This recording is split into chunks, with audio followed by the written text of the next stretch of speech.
Entonces, para iniciar,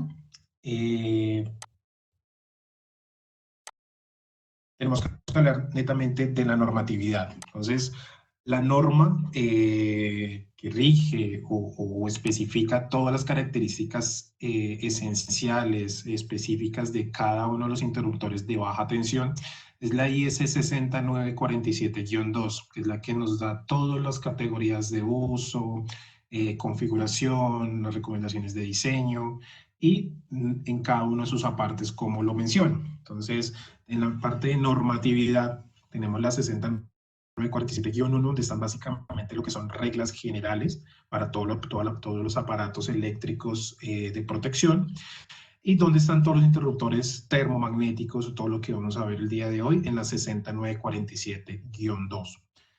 Cada uno de los apartes que tiene hasta la guión 7, entonces tenemos en guión 3, donde tenemos todo lo que son interruptores seccionadores, acá todos los interruptores automáticos, lo que son seccionadores, contactores de arranque motor, todo lo que es en la guión 4, y aparatos de conmutación en la guión 5. Y en la guión 6 está todo lo que son funciones especiales, o sea, todo lo que tiene que ver con transferencias automáticas, va a estar en este literal de la norma.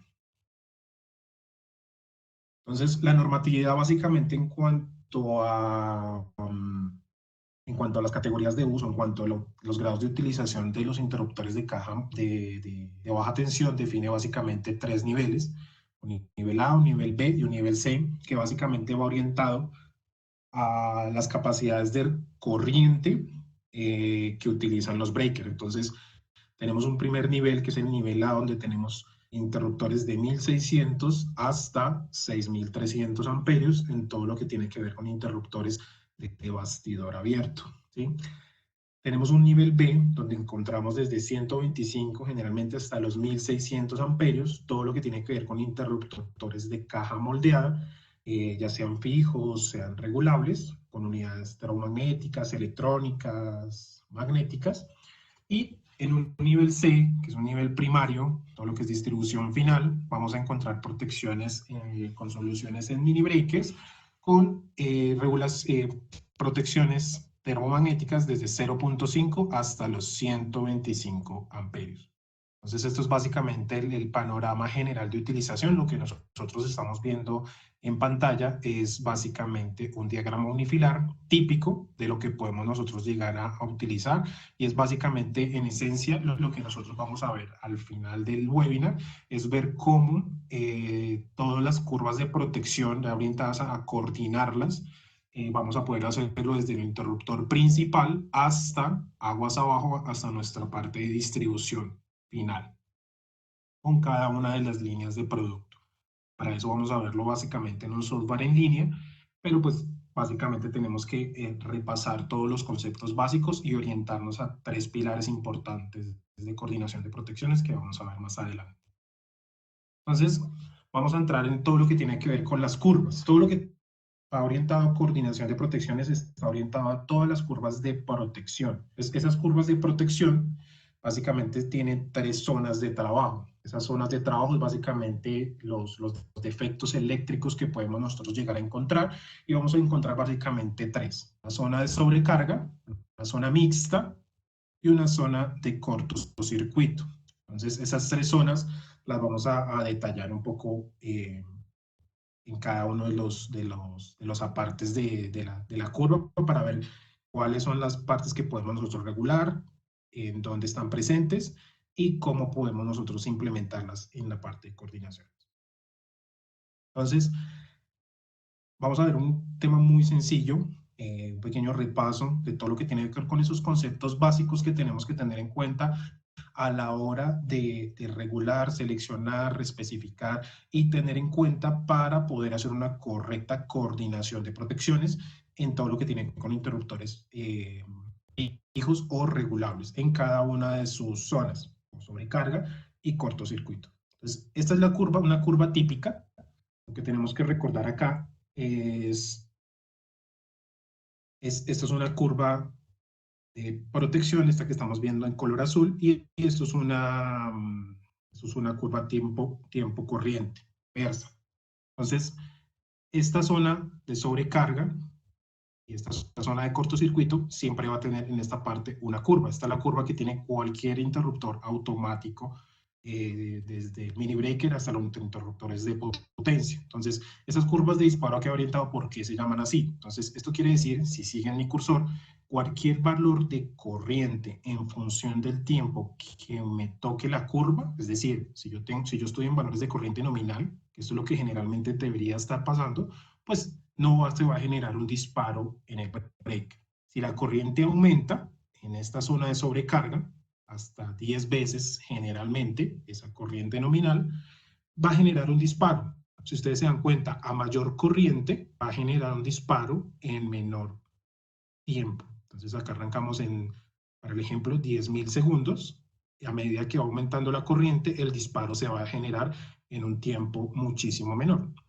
Si nosotros ya pasamos a la zona de cortocircuito, ya los disparos se van a hacer en tiempos más pequeños, porque estamos hablando ya acá en tiempos de milisegundos, y me va a generar básicamente disparos en menores tiempos, porque las magnitudes de corriente van a ser muchísimo mayores.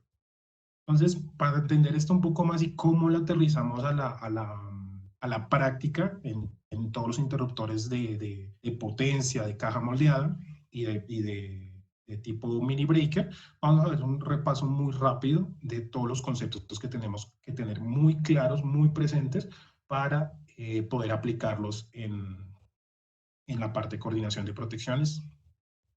Entonces, el primero es todo lo que tiene que ver con todos los umbrales de sobrecarga. Entonces, en estos umbrales de sobrecarga, vamos a hablar básicamente de dos conceptos importantes. El primero, que es la corriente nominal, que es la que me especifica esa corriente máxima expresada en amperios, que puede llegar a conducir el breaker a una temperatura ambiente, normal, nominal. Entonces, si lo hablamos en interruptores mini breakers, caja moldeada, esa corriente nominal es la que viene, digamos, detrás de un estudio de cargas, que me va a especificar una I de protección, que es la corriente nominal que yo voy a seleccionar en el interruptor. ¿Sí? Básicamente eso es para proteger los cables, los embarrados, cualquiera de los apartes del suministro eléctrico. Adicionalmente vamos a tener lo que se llama la corriente regulación, también expresada en amperios, y va a ser la encargada de poder generarme una regulación en valores de corriente de esa corriente nominal. ¿Cuál va a ser mi techo? En este caso, la corriente de regulación, la corriente nominal. Voy a poder regular cualquier valor de corriente inferior a esa corriente nominal, es decir, van a ser submúltiplos de esa corriente. Para un ejemplo muy sencillo, podemos tener un interruptor de 100 amperios y voy a poder hacer regulaciones desde punto 8, punto 9, que es lo que equivale a 80 amperios, 90 amperios. Acá hacemos una acotación muy importante en cuanto a la tecnología que utilicen los interruptores que vayamos a utilizar, que puedan aplicar acá. Entonces, si tenemos una protección termomagnética, vamos a tener regulaciones desde 0.7 hasta el 100% de esa corriente nominal. Para el mismo ejemplo del interruptor de 100 amperios, vamos a poder regular desde 70 amperios hasta 100 amperios. En una unidad de protección electrónica, hablando del mismo término, vamos a poder hacer regulaciones desde el 40% hasta el 100% de esa corriente nominal. Entonces, mismo ejemplo, vamos a ir desde 40 hasta 100 amperios. ¿Qué difiere de las dos? Aparte del gap de corriente que podemos hacer nosotros desde 70 o desde el 40, que tenemos mayor amplitud, y vamos a hablar de que una unidad electrónica nos va a brindar una mayor resolución. ¿Qué es resolución en este punto? Entonces, acá vemos lo que es una unidad de protección estándar termomagnética. ¿Cuántos pasos vemos? Vemos 1, 2, 3, 4 pasos. Si ya lo vemos en una unidad electrónica que me brinda desde el 40%, vamos a ver que para el mismo ejemplo, vamos a tener una regulación desde 100 amperios hasta los 250 amperios. Si ustedes lo ven, tenemos los mismos rangos hasta máximo 250 amperios, pero vamos a tener una regulación con mayor resolución. ¿Qué quiere decir? Que vamos a tener más pasos, o sea, una mayor precisión en cuanto a los ajustes. Es decir, acá básicamente ustedes tienen un breaker con unidad electrónica en umbrales de sobrecarga, básicamente tienen 1, 2, 3, 4, 9 valores, o como 9 breakers ahí embebidos en este valor de regulación de sobrecarga. Entonces, tenemos que tener muy en cuenta la tecnología de uso dependiendo de lo que nosotros vayamos a hacer o los valores de corriente que necesitemos setear o lo que el estudio o la validación de coordinación de protecciones me suministre. Muchas veces una unidad de protección termomagnética me puede suplir 100% la necesidad y muchas veces voy a necesitar probablemente una unidad electrónica que me va a brindar esta mayor precisión en los ajustes de corriente en sobrecarga. A nivel de cortocircuito, recordemos acá estamos viendo ya lo que tiene que ver con valores de corriente por arriba de 10 veces esa corriente nominal de cualquier breaker que estemos hablando. Entonces, esa es la máxima corriente, la corriente de operación magnética o lo que se denomina el corto retardo. ¿Sí? Siempre son valores de corriente muy grandes que se generan en disparos muy pequeños. Si lo vemos acá, son disparos básicamente en milisegundos. ¿Sí? Entonces, ese valor de corriente va a depender digamos, de la tipología o el valor de corriente nominal como la talla, por decir el frame, como lo llamamos en algunos casos.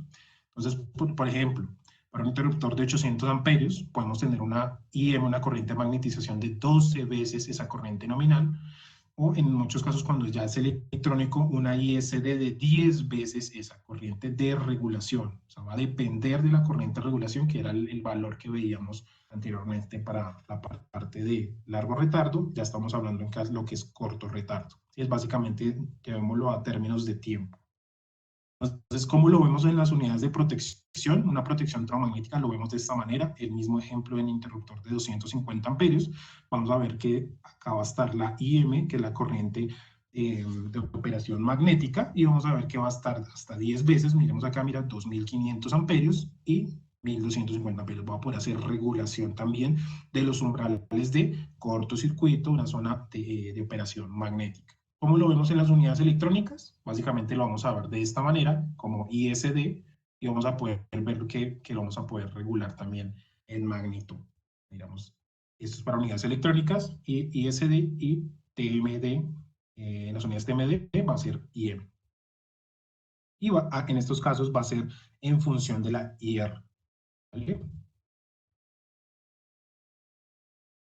Un valor adicional, digamos, en la parte de especificación, esto va a ser muy orientado a lo que tiene que ver con la parte de capacidades de ruptura, cuando ya estemos hablando de las tres técnicas de coordinación, es la capacidad de ruptura, que es como el ICU, que es el poder de corte último, es la máxima corriente que puede llegar a soportar el breaker antes de destruirse. ¿Sí? Por eso se llama capacidad de ruptura, la capacidad máxima que él puede tolerar en saturación, y está expresada siempre en valores de kiloamperios, o sea, para este ejemplo, 85.000 amperios.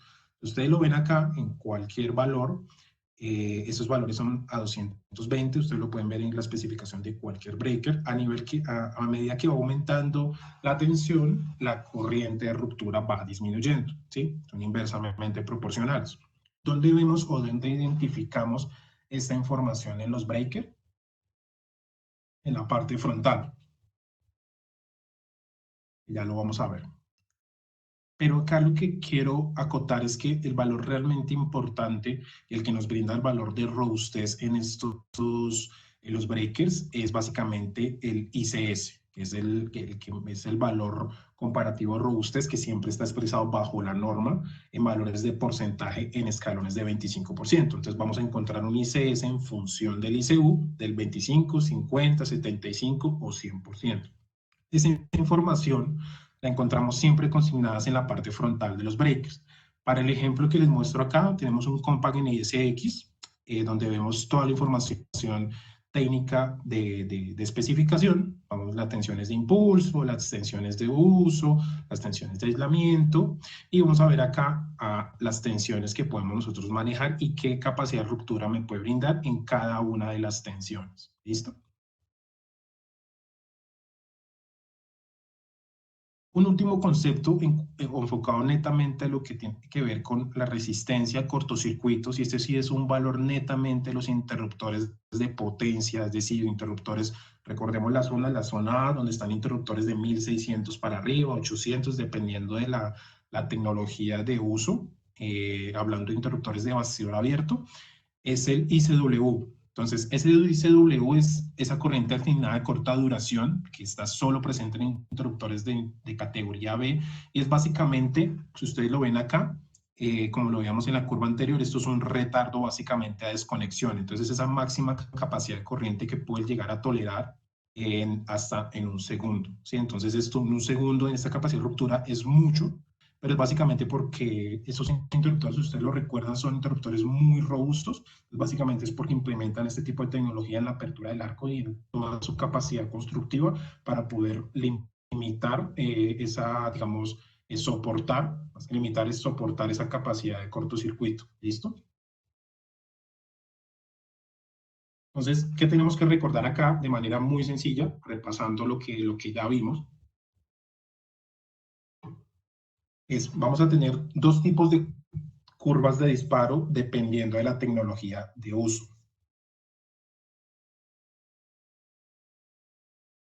Entonces vamos a tener una curva de disparo con unidad termomagnética, como lo veíamos, y donde vamos a poder setear, regular o poder ajustar un trip de regulación en la zona térmica que va orientado a la IR. Entonces esto es lo que tiene que ver con la L, lo que es largo retardo en inglés, y una zona magnética, que es lo que tiene que ver con la zona instantánea o de corto retardo, dependiendo si es temporizado. Entonces vamos a tener este tipo de curvas. Cuando ya hablamos de una curva de disparo, estamos hablando de básicamente una zona térmica,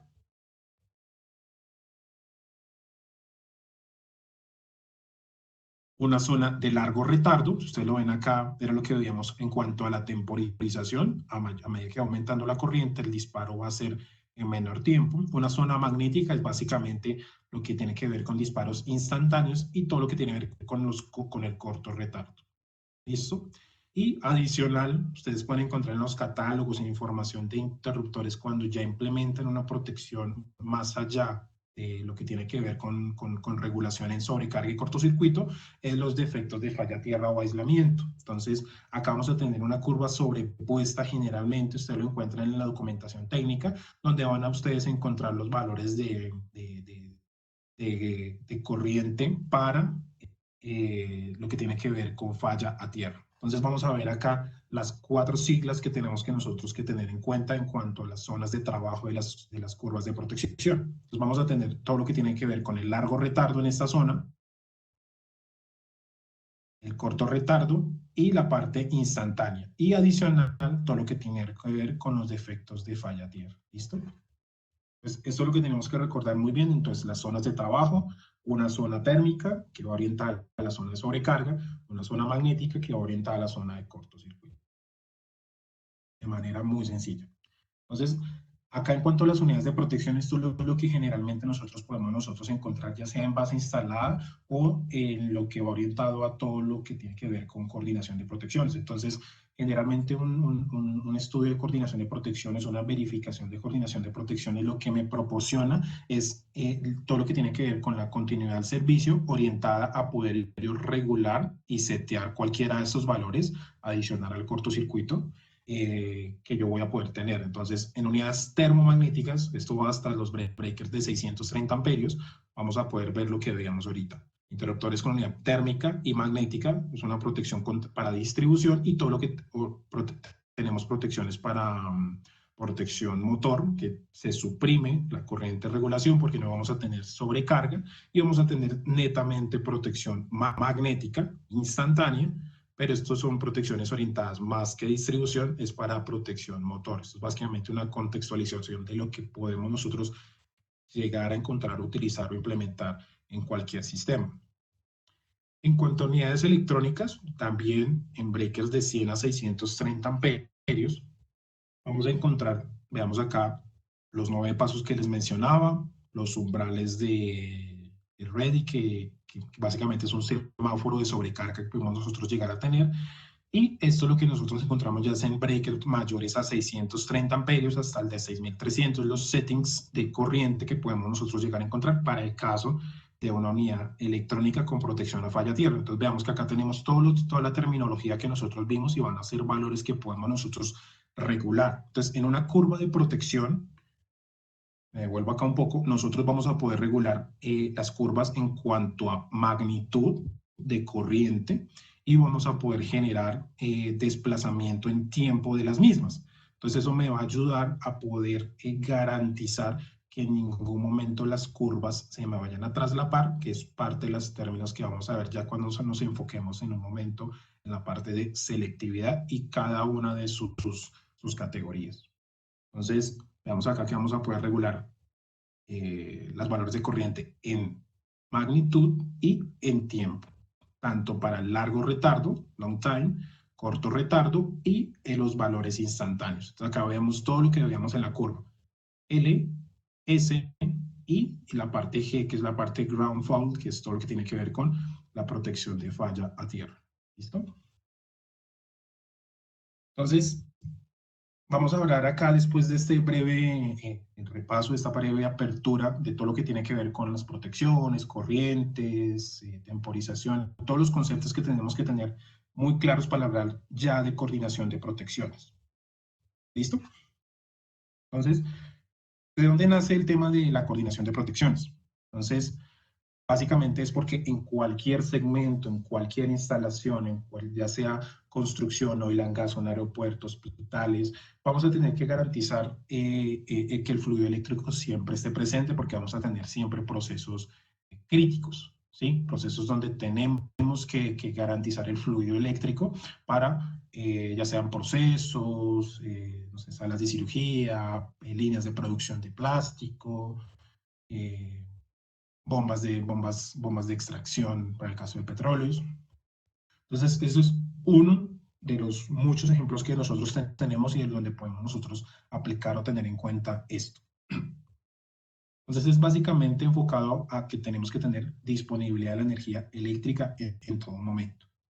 Entonces, esto me puede generar básicamente ahorros. ¿Por qué? Porque me va a garantizar la continuidad del servicio. Los ahorros no solo es en la implementación del tablero, en todo lo que tiene que ver con la parte física, sino en que cualquier ausencia de disponibilidad de energía me puede generar reprocesos en cualquier industria. Entonces, les pongo un ejemplo sencillo, una línea de extrusión de plástico, ¿sí? Entonces, podemos nosotros llegar ahí a tener si se nos falta el fluido eléctrico, podemos tener pérdidas de material, el plástico se va a dañar, los tiempos de parada son costosos, pérdidas de materia prima. Entonces, eso es lo que nosotros tenemos que tener muy en cuenta. Entonces, y adicional, lo que vamos a ver va a ayudar a que el costo inicial, digamos, todo lo que tiene que ver con más allá de eficiencia y disponibilidad, es el costo que podemos nosotros optimizar en la instalación. ¿Listo?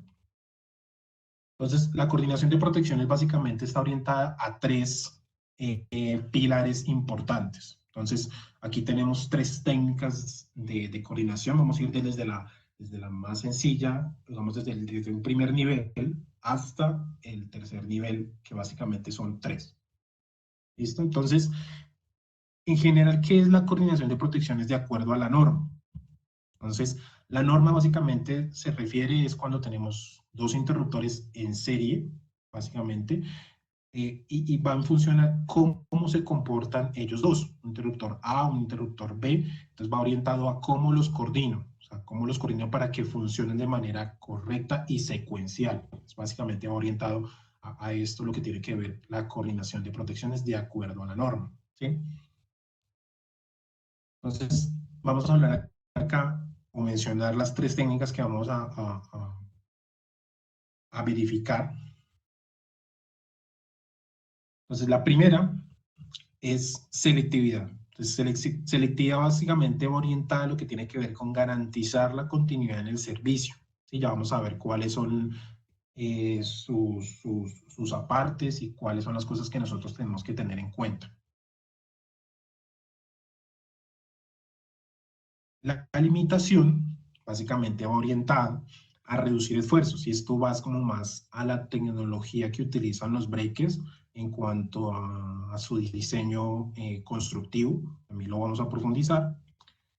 Y la afiliación es básicamente para optimizar el rendimiento en función de esa limitación. Entonces, esa limitación es lo que me va a orientar a que yo pueda tener filiación entre los breakers que tengo aguas abajo y voy a poder reforzar esa capacidad de ruptura. Esto básicamente va orientado netamente a las capacidades de ruptura de los breakers. ¿Listo? Entonces, estos son los 3 tópicos que vamos a tocar hoy: selectividad, limitación y filiación. Y al final vamos a ver cómo aplicamos todos esos conceptos en un software en línea, gratuito, muy interesante, que se llama Electrical Calculation Tools. Allá vamos a orientar todo, donde podemos aterrizar cada uno de estos conceptos. ¿Listo? Entonces, principalmente vamos a ver acá lo que es selectividad. Entonces, la selectividad es el punto clave de todo lo que tiene que ver con continuidad de servicio. Porque hablábamos de procesos críticos, esto va orientado allá, a la continuidad del servicio. Esa selectividad tiene dos apartes: una selectividad que puede ser parcial o una selectividad que puede ser total. Y la manera que yo lo puedo hacer puede ser con selectividad amperimétrica, cronométrica, una combinación de las dos, o una selectividad lógica. Entonces, eso básicamente es lo que nosotros orientamos en la parte de selectividad. Ya lo vamos a ver un poco más aterrizado, pero hagamos en esencia, la selectividad está orientada a que el interruptor, en cualquier fallo, esto es ya es un pequeño, aparte de lo que puede llegar a ustedes ver en cualquier diagrama unifilar, es si yo tengo una falla en este interruptor, el que se me tiene que disipar la falla por sobrecarga, en esos casos, tiene que ser el interruptor más cercano a la falla.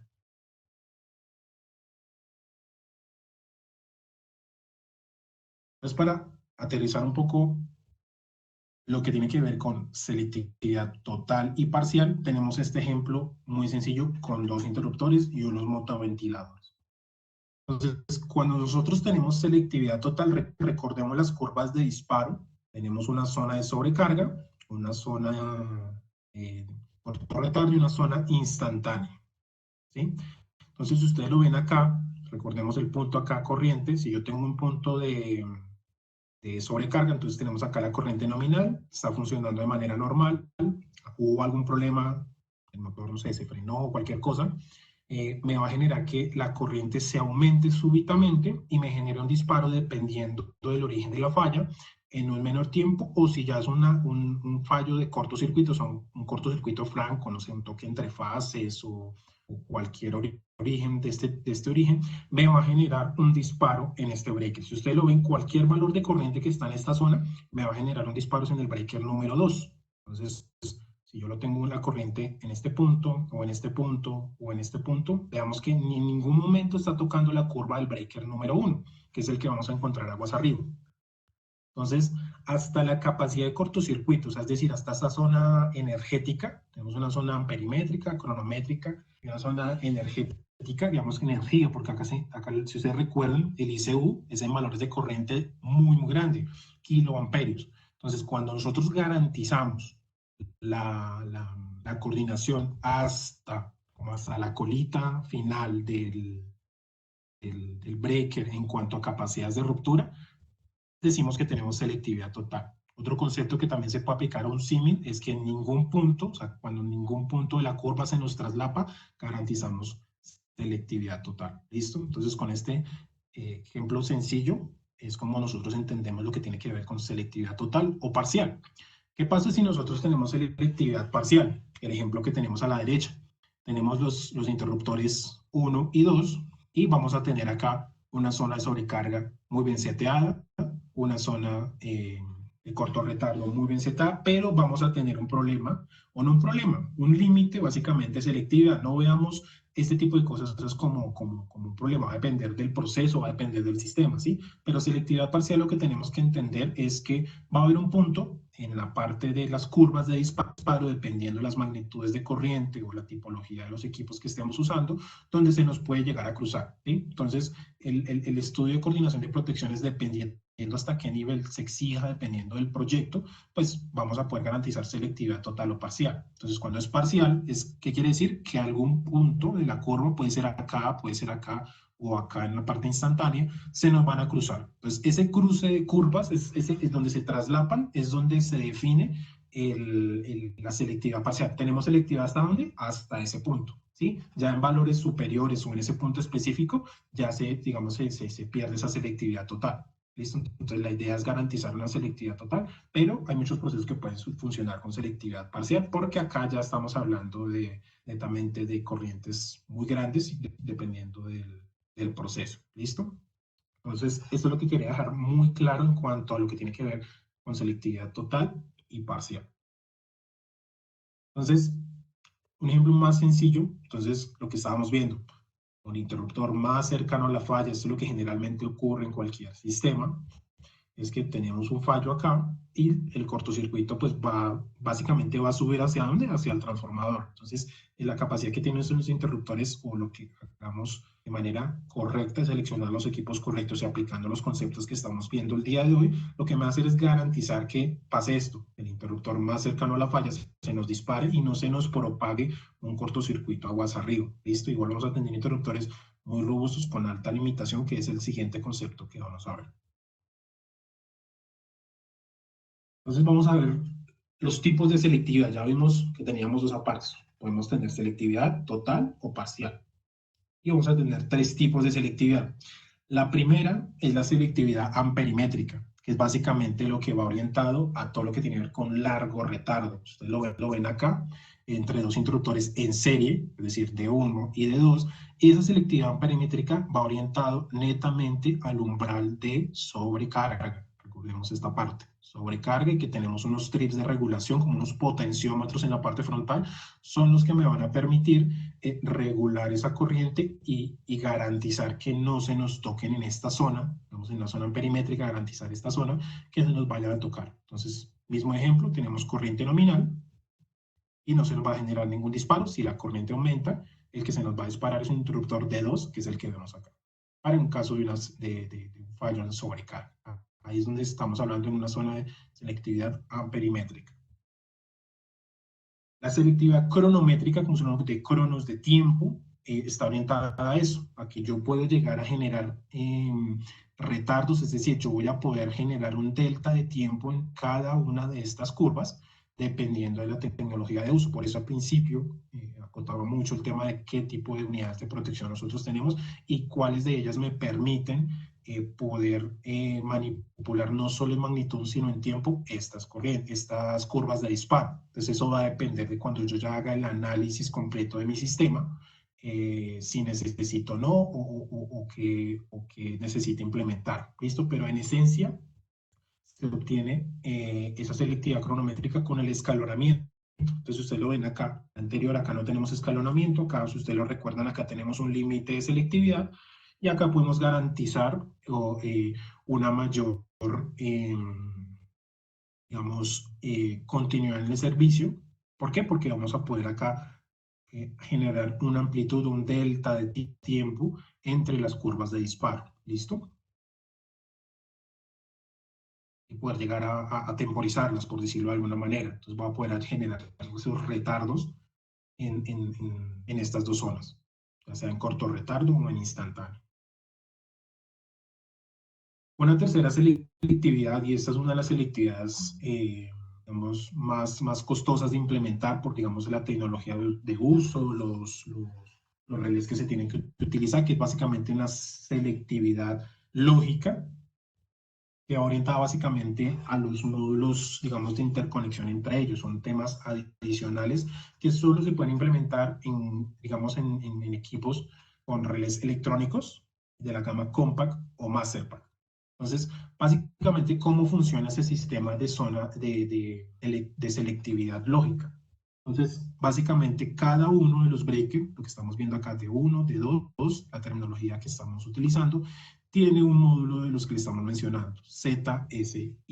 ¿Sí? Entonces, esos básicamente tienen embebido y vamos a poder temporizar cada uno de estos interruptores. O sea, puedo yo, sin depender de los umbrales de sobrecarga o de cortocircuito en estos casos, poder incluso implementar dos breakers de la misma corriente, por ejemplo de 1000 amperios y 1000 amperios, y poder con estos módulos garantizar selectividad total, ya que yo voy a poder parametrizar los breakers, de que si el breaker que tengo acá abajo, como estos van a tener como un un cable piloto que es el que les va a generar las órdenes de disparo. Entonces eso es un tema netamente secuencial y temporizado para, digamos, poder garantizar la selectividad total. Entonces, un ejemplo, si digamos, este breaker tiene un disparo por sobrecarga y el interruptor, teniendo en cuenta el ejemplo de que son de la misma magnitud, vamos a poder generar el disparo en el siguiente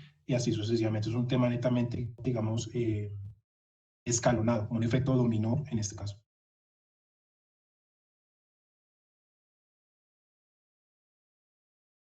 Bueno, ya hablamos de lo que tiene que ver con selectividad. Vamos a hablar ahora de dónde sale la parte de limitación.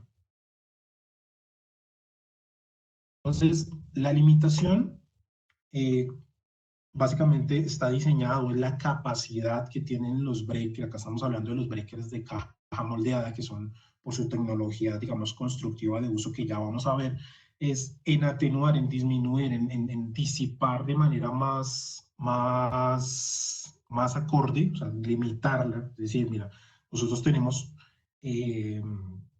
para poder reducir o disipar o mitigar esa corriente, nosotros tenemos una corriente corto, pico, presunta, que va a ser este 100%, y lo que me va a ayudar la tecnología, digamos, de diseño, de manera constructiva, de los breakers, es poder disipar esa corriente que sea de esta manera.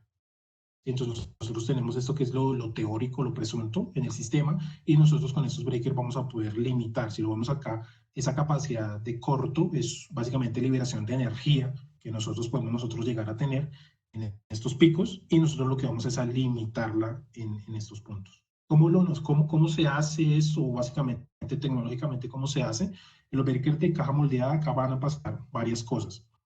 Ustedes lo ven.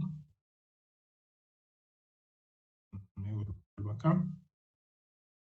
Acá básicamente ustedes encuentran lo que tiene un interruptor de corte doble rotoactivo. Es decir, si ustedes lo ven acá, básicamente la disipación o la apertura del arco, en el caso que tenemos acá, se genera en uno y en 2 puntos. Entonces, y se va a generar acá, digamos, la disipación a través de las cámaras apagachispas y la disipación de la liberación de energía que se puede generar acá, ya sea en un umbral de sobrecarga o en un umbral de cortocircuito.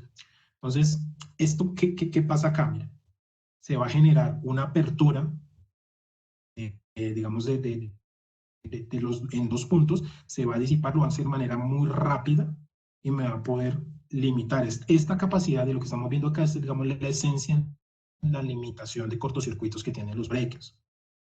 Acá lo estamos viendo en un interruptor tipo NSX, un tipo CBS también lo tenemos, y eso es lo que me va a generar básicamente el disparo en el breaker. Veámoslo nuevamente, se genera un fallo, y esta tecnología es la que me permite a mí tener una alta limitación de cortocircuito en estos interruptores. Entonces, esa capacidad de limitación, ¿cómo la utilizamos? Es básicamente con el tercer concepto que vamos a ver, que se llama filiación. Entonces, la filiación utiliza esa gran capacidad de limitación que tienen por tecnología los interruptores para poder implementar o incrementar la capacidad de ruptura en interruptores que están aguasados. Es decir, la filiación, perdón, está enfocada a netamente a un refuerzo, digamos, en cascada de la capacidad de ruptura. ¿Y de cuál? Del interruptor inmediatamente aguas abajo del mismo. Es decir, si yo tengo un interruptor D1, con esta tecnología que vimos va a poder limitar esa capacidad de cortocircuito y me va a poder aumentar o reforzar esa capacidad de ruptura del interruptor inmediatamente aguas abajo, ¿sí? Entonces, esa capacidad que tienen los breakers, vamos a tener acá unas ventajas muy interesantes. Entonces, esas 3 ventajas van a ser una disminución o una reducción, una mitigación de los los efectos electromagnéticos que se pueden generar en una instalación cuando tenemos desde la acometida y en la distribución todo lo que problemas, digamos, de cortocircuito, de este efecto eléctrico. Vamos a poder mitigar y reducir también todos los efectos electrodinámicos en las instalaciones, ya sea en los ductos, en los cables, y todos los efectos térmicos que esto conlleva. Entonces, esta bondad, esta gran capacidad que tienen los breakers, me van a permitir utilizar o reforzar las instalaciones. ¿Cómo se hace eso? Nosotros tenemos, para este ejemplo, un interruptor, un ejemplo muy sencillo, un interruptor industrial de 85 kiloamperios a 220. Si nosotros tenemos un interruptor acá, aguas abajo, de una capacidad de ruptura menor, que es lo que se espera, ¿esto cómo lo podemos hacer? Porque este interruptor, al limitar la capacidad de cortocircuito, me va a poder reforzar, con la tecnología que les mostré, la capacidad de ruptura del interruptor inmediatamente a aguas abajo. Para eso, vamos a utilizar lo que son las tablas de filiación, que es donde vamos a poder ver y evidenciar y poder utilizar y aplicar estos conceptos de manera muy sencilla. Entonces, ¿cómo se utilizan o cómo podemos aplicar de manera práctica? Entonces, veámoslo acá. Esto es básicamente lo que esto es una tabla de filiación. Ustedes lo pueden encontrar o la pueden googlear y van a encontrar las tablas de filiación. Si no las tienen, se pueden contactar también con nuestro CAC o nuestro SAC y pueden solicitar esta información para que ustedes la puedan obtener. Entonces, vamos a ver un ejemplo muy sencillo, lo que tiene que ver con filiación orientada a limitación de cortocircuito. Entonces, ¿cómo lo podemos hacer? Vamos a hacer un ejemplo muy sencillo con un interruptor de NSX de 85 kiloamperios a 220, que es una NSX 630, eso es lo que nosotros vemos en el catálogo, un NSX 630, marco N. Estas letras, este alfanumérico, lo que me brinda es qué capacidad numérica en cortocircuito me puede generar. Entonces, en este caso, un NSX 630N me brinda 85 kiloamperios. Y lo vemos acá en la tabla. El NSX 630N me brinda 85 kiloamperios. Es el interruptor que tenemos aguas arriba. Y vamos a verificar la afiliación que tiene con interruptores aguas abajo hasta NG, tipo NSC, en nuestro ejemplo, los NSX 100 hasta 630 amperios. Entonces tenemos un NSX de 630 amperios de 85 kiloamperios y vamos a verificar para un interruptor NSX 100 marco B, que es el que me brinda 40 kiloamperios, qué capacidad de ruptura reforzada me brinda esta tecnología que estábamos viendo. Entonces si nosotros entramos acá en la tabla, NSX 100 marco B, y nos vamos acá, vamos a ver que en este punto,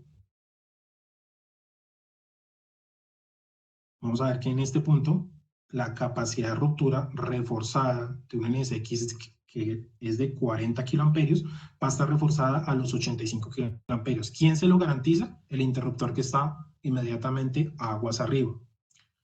Entonces, otro ejemplo, si lo vemos con el NSX H de 100 kiloamperios, lo vemos acá, 100 kiloamperios para el NSX 630H, y nos vemos con el mismo breaker, incluso un interruptor tipo B, 100 de 160, vamos a ver que la capacidad de ruptura de los marco B es ¿cuánto? 40.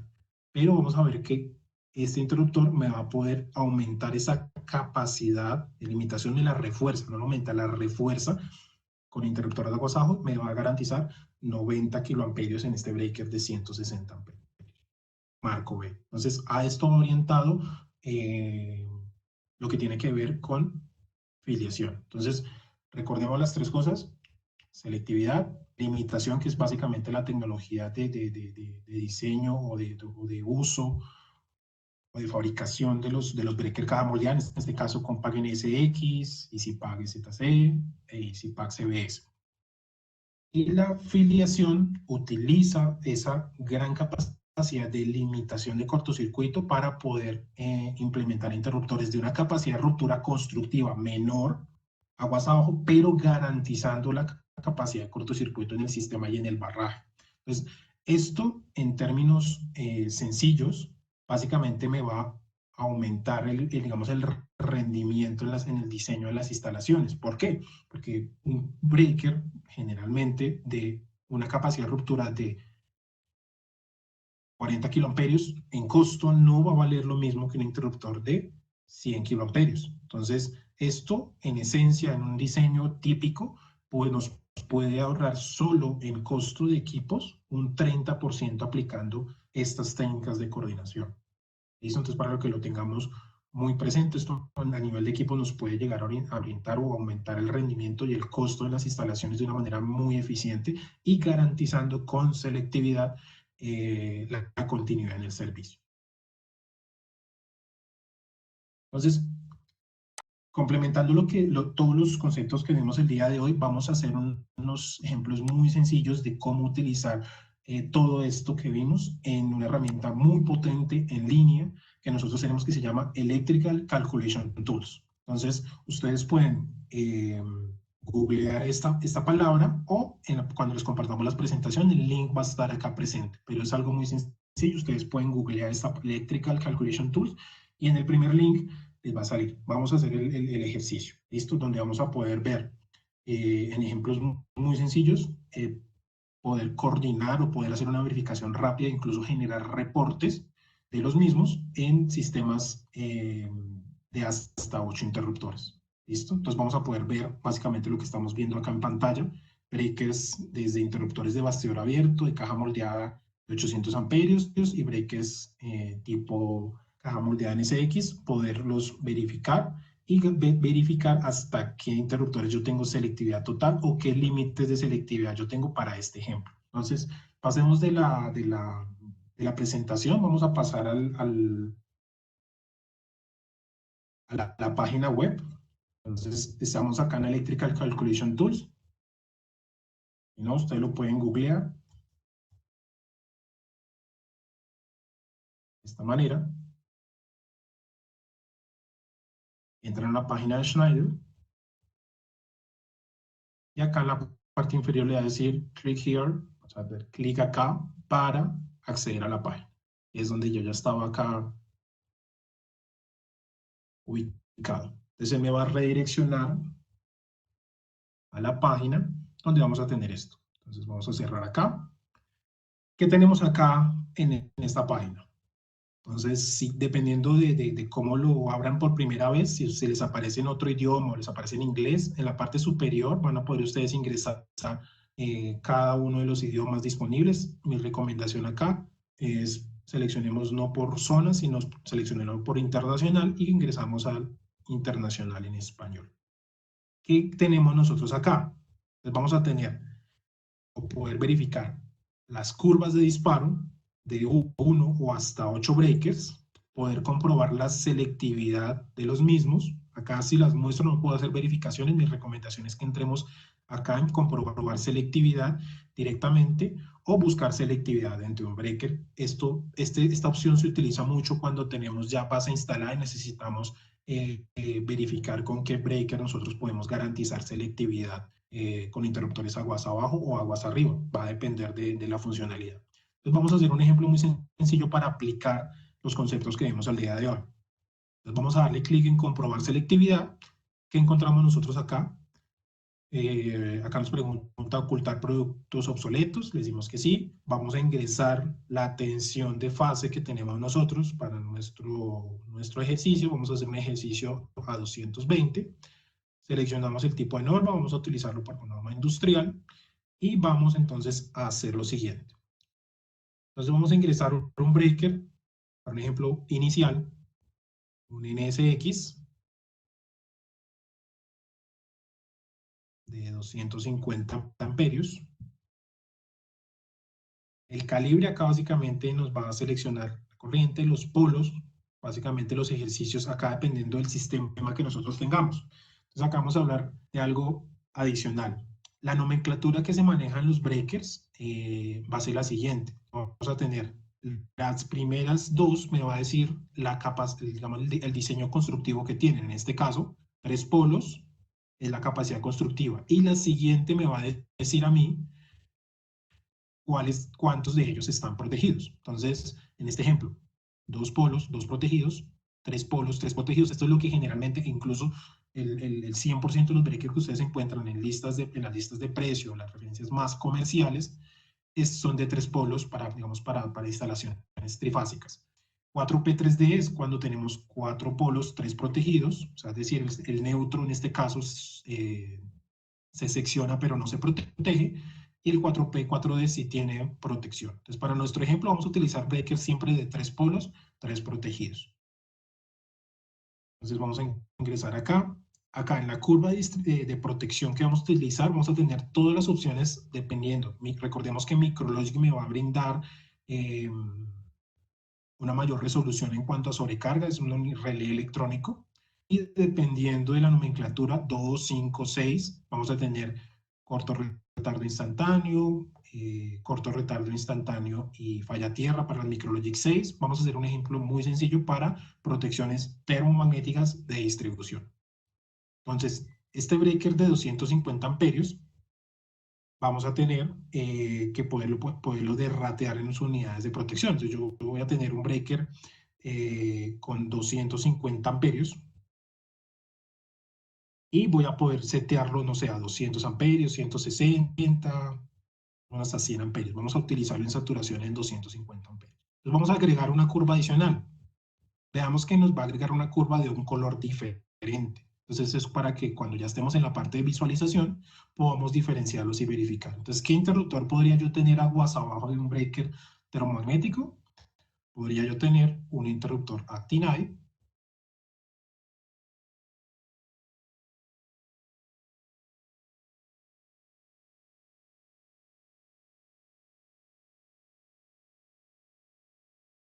vamos a utilizar el C120, también de 3 polos, curva C, la más típica, y de 125 amperios. Acá no vamos a poder seleccionar ninguna corriente diferente porque los interruptores mini breaker no son interruptores regulables. Entonces, creo que hasta ahí podemos hacer la verificación. Entonces, veamos acá, le damos acá clic en comprobar selectividad. Y la herramienta lo que va a hacer es proporcionarme las curvas de disparo. Entonces, veamos que acá me dice, tenemos un interruptor aguas arriba NSX de 250 amperios y un interruptor aguas abajo C120, y me está diciendo que tenemos selectividad total. Miremos acá las curvas, en ningún momento se nos están cruzando. Entonces vamos a hacer un ejemplo acá de qué podría pasar si yo modifico. Acá yo puedo modificar las corrientes de los breakers para hacer algunos seteos dependiendo de lo que yo necesite. Entonces acá, veamos que acá incluso en los valores mínimos vamos a poder garantizar selectividad total. Pues vamos a hacer un ejercicio un poco más robusto. Vamos a entrar nuevamente a comprobar selectividad y vamos a involucrar ya en un sistema, no sé, 440, 100% industrial, y vamos ya a involucrar un interruptor tipo Master Pack, de una corriente alta, alrededor de 4000 amperios, va a ser de 3 polos, y vamos a utilizar una protección, una 5E, que puede ser una protección típica, y va a tener el rating a 4000 amperios. Vamos a involucrar un breaker aguas abajo. Recordemos el diagrama unifilar. Vamos a poder involucrar acá un interruptor adicional. Puede ser un interruptor de 800 amperios, de 3 polos. Y con la unidad de protección Micrologic podemos utilizar una 2E. Entonces tenemos una protección LI, que es la más básica, y con medición de energía. Entonces también podemos agregar otro interruptor, por un interruptor NSX. Podemos utilizar incluso el mismo de 250 amperios que estábamos viendo. También de 3 polos. Y una unidad de protección termomagnética. Y al final, solo que generalmente podemos hacer la verificación de un solo nodo en un diagrama unifilar. Entonces podemos acá involucrar acá un Actinide, un IC60, un C120, no sé, uno de 1x20, que es lo que generalmente encontramos. Interruptores de 2x20, que son los más típicos, digamos en esta línea, curva C. Y pues evidentemente solo me va a permitir un tipo de curva que es 20 amperios. Entonces le damos comprobar selectividad y él va a hacer el análisis de esos interruptores que yo seleccioné o mi diagrama unifilar, en este caso que estamos haciendo el análisis de un solo nodo, me va a mostrar. Entonces veamos lo siguiente. Entonces, veamos que acá tenemos interruptor aguas arriba, NW4000, con esta especificación, un NS800, tenemos selectividad total, NSX, selectividad total, y un C120, selectividad total. Acá veamos que todos los breakers están correctamente coordinados. Acá tenemos la curva del C120, pero todos los breakers están en saturación. Entonces, voy a hacer algo acá, y es regular el breaker de 800 para que genere un cruce en las curvas y veamos algo de lo que es selectividad parcial. Entonces vemos qué pasó. En las curvas acá se nos están traslapando. Entonces, ¿qué va a pasar? Él me va a generar acá un límite de selectividad que nosotros vamos a poder ver en los informes. Entonces, adicionalmente, veamos que todo lo que nosotros tenemos acá en la parte frontal, en este entorno, son los valores que nosotros podemos regular en las unidades de protección. Recordemos cada una de ellas. Corrientes de regulación, ISD que está orientada a la zona de corto retardo, y en estos breakers de 250 amperes que voy a poder regular la corriente de sobrecarga o la corriente de cortocircuito. Entonces, adicional, ¿qué más yo puedo hacer? Puedo hacer acá zoom en algún punto si yo quiero verificar algo, si en donde hay cruce de curvas. Por ejemplo, acá tenemos un límite de selectividad en 435 amperios, pero pues es básicamente porque estoy modificando las corrientes con las que venía por default.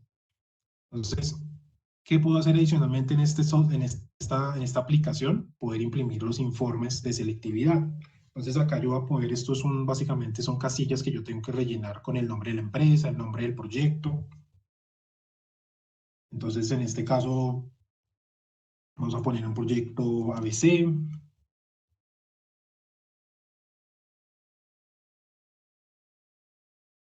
Edificio XYZ, nombre del proyecto, entonces vamos a poner que es un edificio. Nombre de la empresa, vamos a poner en este caso Schneider. Y el cliente, vamos a poner también un cliente ABC. Vamos a ver acá que podemos generar informes de selectividad directamente desde la página.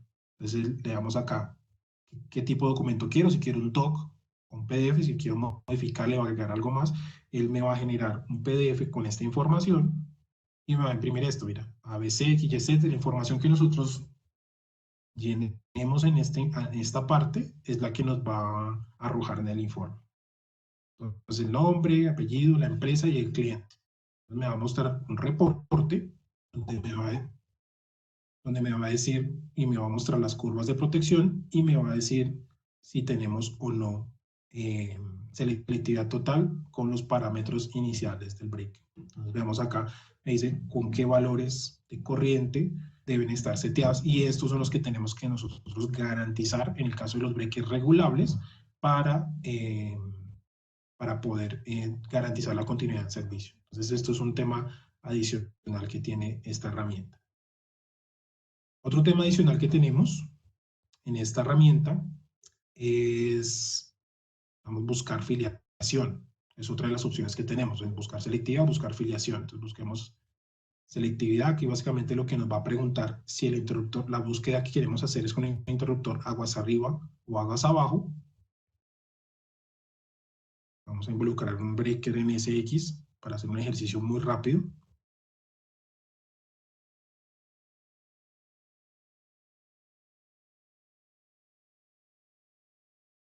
Y vamos a darle acá a buscar selectividad.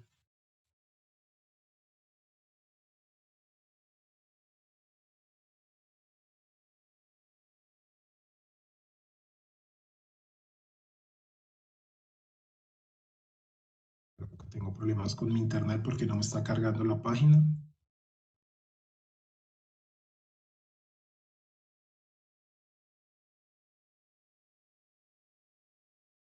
Pero básicamente esas son las funcionalidades que ustedes pueden llegar a encontrar en esta aplicación.